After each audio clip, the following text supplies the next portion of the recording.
आसंताकाली आरंभ होउछि सुभद्रा शक्ति मेला भुवनेश्वर प्रदर्शनी पड़िया मेला अनुष्ठित हेबो जहाँ आसंता 12 तारिख जाए चलिबो।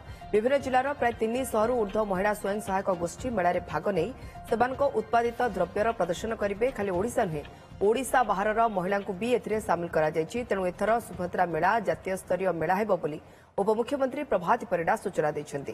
देशर 11टी राज्य पंजाब, झारखंड, आंध्र प्रदेश, बिहार, आसाम, पश्चिमबंग, छत्तीसगढ़, तेलंगाना, मध्यप्रदेश और गोआर महिला माने सेमानकर उत्पादित सामग्री एठारे प्रदर्शित करेंगे।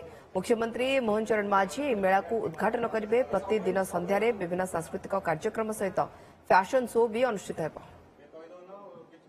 एथरक गोवा, मध्यप्रदेश, तेलंगाना, गुजरात, छत्तीसगढ़, पश्चिम बंग, बिहार, आसाम, आंध्र प्रदेश, झारखंड और पंजाब महिला माने निमंत्रित होई सेमानक श्रेष्ठ उत्पाद प्रदर्शन और बिक्री करबा पई निमंत्रित एही मेला को एक जातीय स्तर आकर्षणीय भावे आयोजित कराजिबो एवं जेहेतु पाखापाखी 11टी अन्य राज्यर महिला माने भी एथिरे सामिल होउचंती तेणु सुभद्रा शक्ति मेला एथिर जातीय स्तरीय मेला भावे निजको उपस्थापित करिबो।